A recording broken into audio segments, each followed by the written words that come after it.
Ngande maman konza ville. Donc quel chèque papa quel par rapport. Comment on a vraiment moi ça qui toque au boya sur la bien. Et puis c'est pas si mine. Puis ça là qui sont baïbi la ville au téléphone au chaîne fire ou grand banque on a repos foroscom. On a fait le meuble chez Kemba. Aïma ou non ya quel baïbi nga pas petit na yo. Pour ngande vraiment il faut tout à ville ngai. Naïe, Vikech, on a qu'une petite place pour y bâtir. Nous c'est le lot, on a un bilot, on a un haut. Si on a passé le lot, on est qu'à balanga, ah, y'a que l'or. Yo, vraiment, vieux, la ville, oh, vraiment, on est banana boyo, changer vite, n'habiter, on a la salle à ma bête. Pas pécho, tu vas salle à ma bête, on a des gars, on a des bango.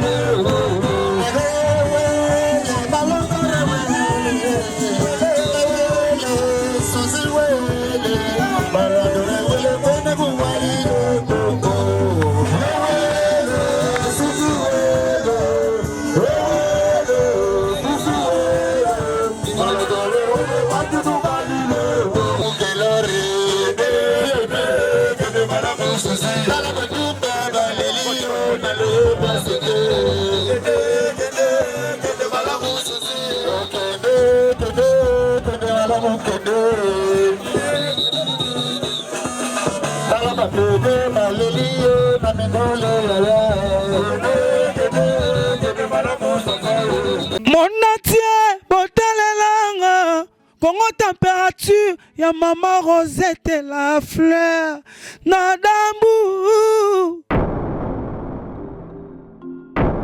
Après avoir défilé dans la cité Pola, mais cette fois Congo Température TV.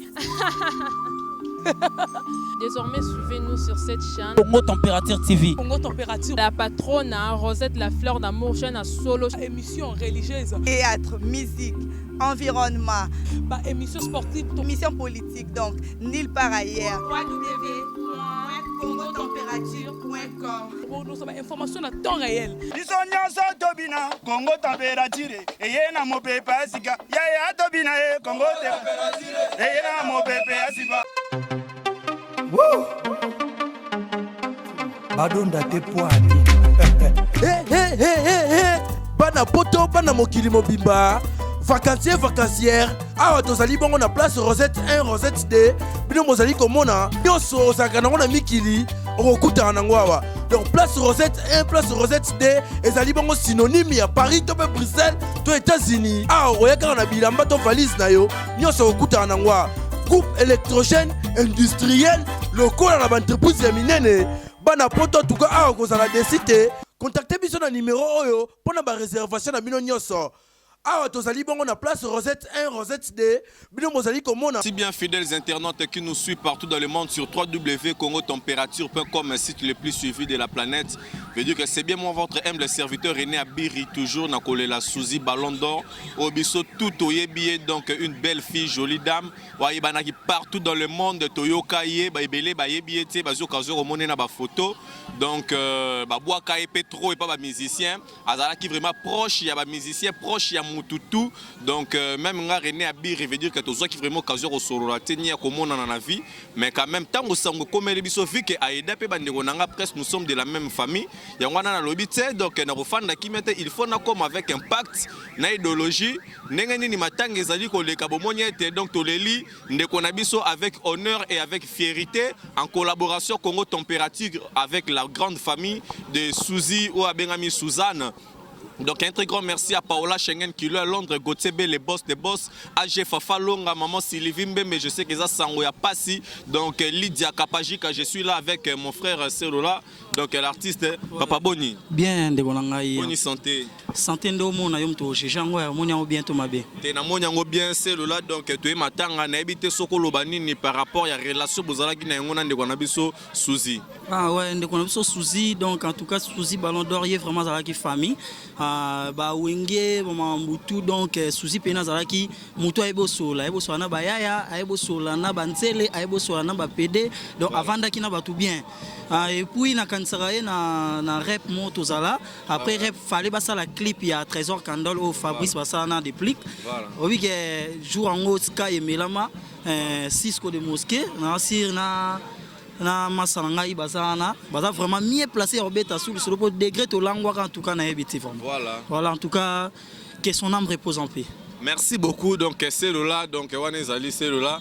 Donc, veut dire que tu as toujours dans matin. Je pense que Borolanda, tout à l'heure, la exclusivité, il y a image, le Lengenini, obsèque, il y a des sous Zali Koleka, donc, Kobanda de début jusqu'à la fin d'année, Barokende Rotik, la dernière demeure naïe. Donc, un très grand merci. N'a pas partenaire tout, il y a Congo Température. Donc, merci à Kishinga Pemba, le roi de Kanfoufouya, Willy Moucheni, le véritable code mondial. Donc, pourquoi AG Fafa Longa, boss de boss, donc, Del Pirlo Mourinho Cristiano, donc, de la toujours il y a Shadrach Disquaret de Vedel Kazos et là toujours Koya na la République démocratique du Congo. Donc pour na batuto bazali ko saluer réputation ya matanga ndeko na biso Suzy ezali vraiment malamu te tozali ba chroniqueur tozana ba site internet et sengeli na biso to sala boulot na biso ndenge et sengeli donc to diffuser ba information ya bien pour na ko sala plaisir to zalaka te ka keso mutakufi to simba ba micro pour na ko pesa sango na lolenge ya mabe. Donc merci na équipe technique Mobimba ya Congo Température ainsi qu'une équipe nationale de la presse.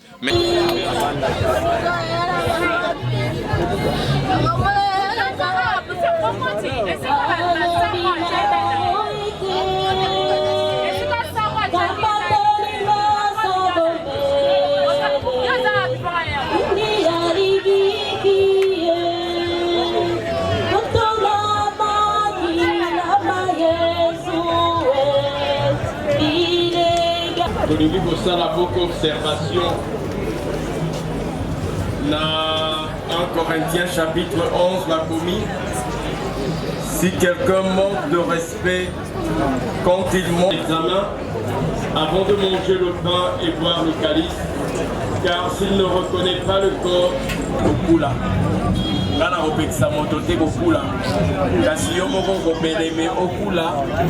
Ceux qui en âme et conscience faut éviter okula nzoto ya mokonzi. Nzambe na bolingo akosala na yo. Kasi soko lobi oye kotuka kosala na Nzambe. Nzambe yemei ayebi maso. Amen. Sika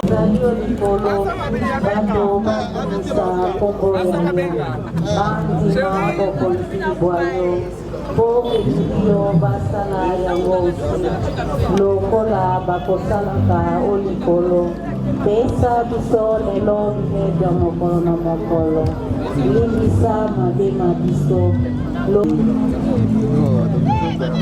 Maria Losako otondi gracia apo ya biso basumuki abelisio yango ya basi baso abelisi pe Yesu mwana wayo Santo Maria mama wa Nzambe sambela po ya biso basumuki sikawa pe otango ya liwa na biso amen. Maria Losako otondi gracia mokonzi azali na yo abelisio yango ya basi baso abelisi pe Yesu mwana wayo Santo Maria mama wa Nzambe sambela po ya biso basumuki sikawa pe otango ya liwa na biso amen. Maria Losako otondi gracia mokonzi azali na yo abelisio yango ya basi baso abelisi pe Yesu mwana wayo Santo Maria mama wa Nzambe sambela po ya biso basumuki sikawa pe otango ya liwa na biso amen.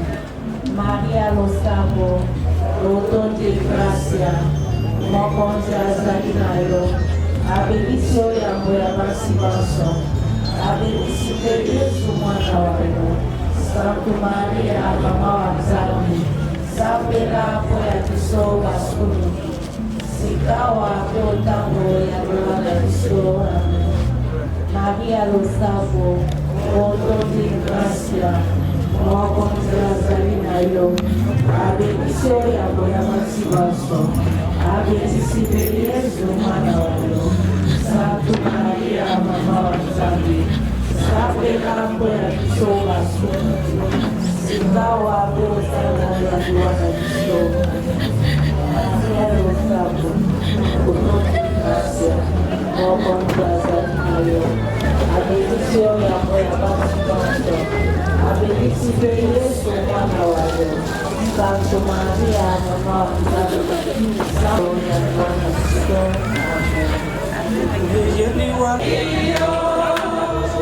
Mama ola kiso mwana wa biso ba etotika na ino setole kisabite mana matea mayo e mokonzi oyongela mosaleli wayo Suzy Ballon d'Or bawa oyokela ye bawa na ngolu yayo enene azwa etumbu te omokili un jour tokomonana lisusu soki nzambe ali que ton âme repose en paix.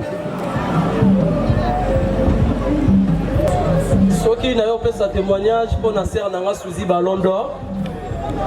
Ya Suzy azaya nanga mwasi ngai natangi na Institut National des Arts. Wana ya Suzy azovanda na bon marché. So na bimi na ina na ye to banda ko kutana quelque part. Soki na oleka no mona tuninga Jean-Luc. Neni na bise na bine bien ya Suzy o uti be wapi.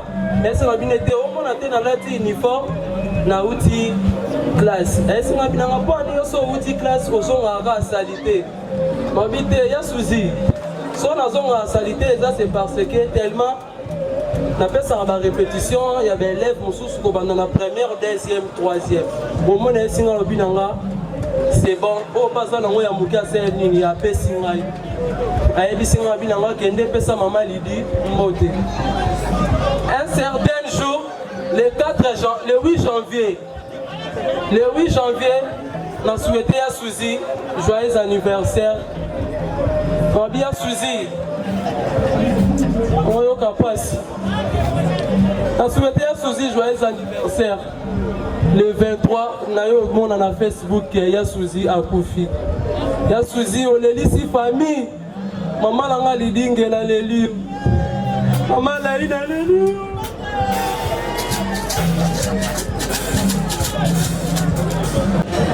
Ngande maman konza ville. Tongo ka gelon chega papa gelon yo par rapport comment on a vraiment moi ça qui toko boya sur la bien. Et puis c'est pas si mingi. Pour les ala qui sont bayibi na ville au téléphone au chaîne fire ou grand bang na ropo foroscom. On a fait le meuble chez Kemba. Baimba non ya gelon bayibi nga pa petit na yo. Pour ngande vraiment il faut tout ya ville ngai. Na ye Vikech, on a que des petits places par Ibaki. Nous avons les lots, on a un abilo, on a un.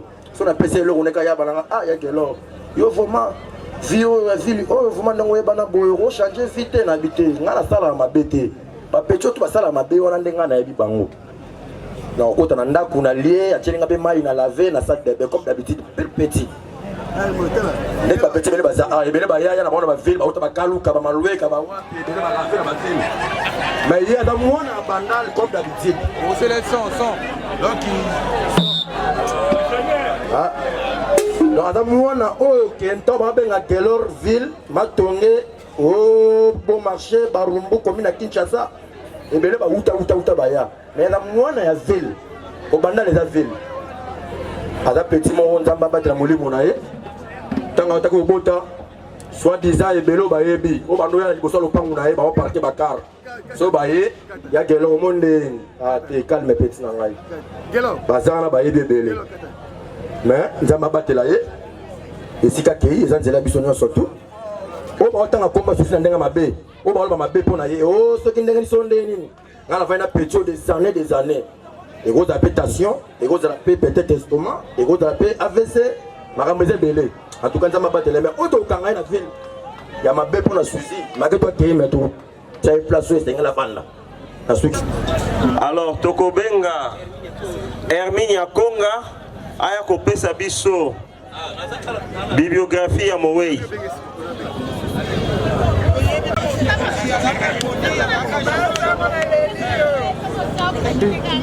Oraison funèbre en mémoire de Suzanne Ballon. Mesdames et messieurs, que cherches-tu? Tu nous poursuis nuit et jour, matin, midi et soir. Quelle est ta raison d'être? Tu mets fin à nos rêves, nos ambitions, à nos programmes, bref, à notre vie. La mort, Pourquoi vivre s'il faut mourir un jour? La mort, une fatalité indéniable pour nous tous. Quant à toi, la mort, tu n'es qu'un fait d'hasard. Tu nous prends par hasard, tu nous visites par hasard, tu nous arrives par hasard, tu nous amènes par hasard. Aujourd'hui, par hasard, tu as pris celle qui était pour nous une mère, une tante, dès son vivant. Nous avons tous appris, sauf de vivre sans elle. Voilà notre douleur, notre peine et frustration. Adieu, oh mon Dieu. Tu nous dis dans le livre de Lamentation, chapitre 3, le verset 37 à 38, que qui dira qu'une chose arrive sans que le Seigneur l'ait ordonné? N'est-ce pas de la volonté du Très-Haut que vienne le mot? Eh bien, mais tu nous promets aussi dans le livre d'Ésaïe, chapitre 45, le verset 4, que jusqu'à notre vieillesse, je suis le même, et jusqu'aux cheveux blancs, je vous porterai.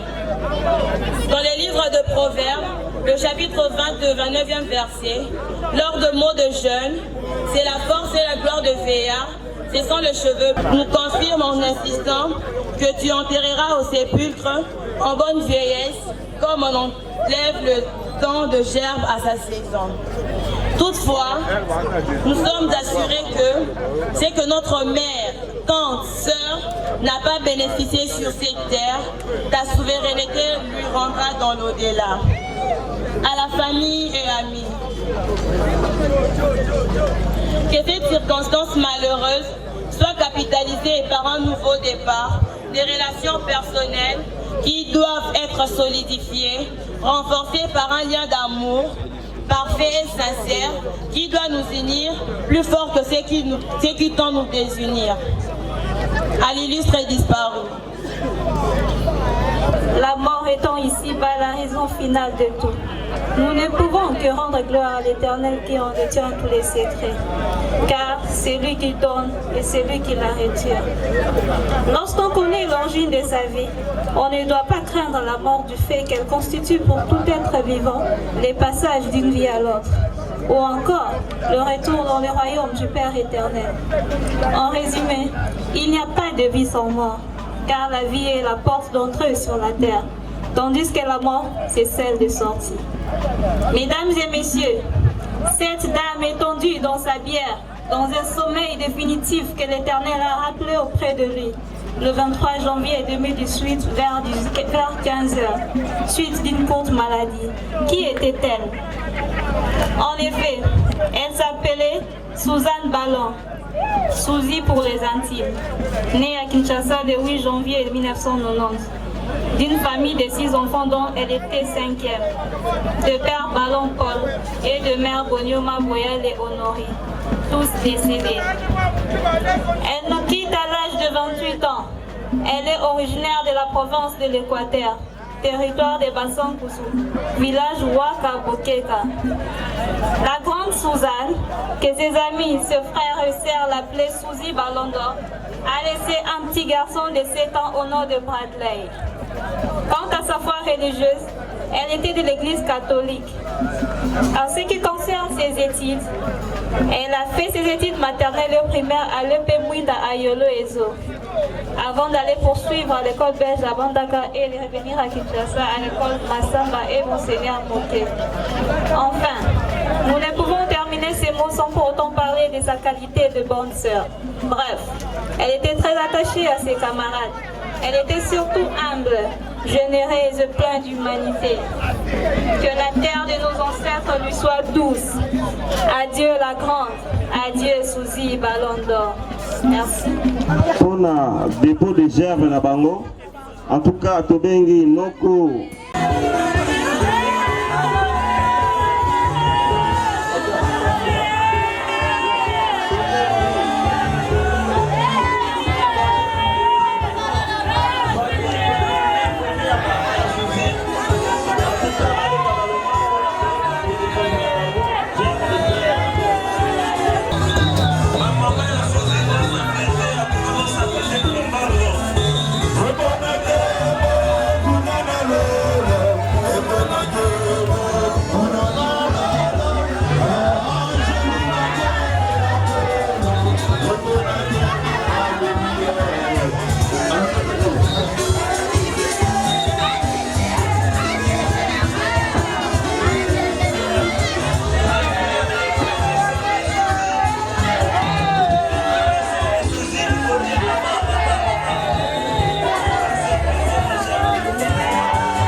La cerqueza.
Monatie, botalelanga, Congo température, ya maman Rosette et la fleur, Nadambu.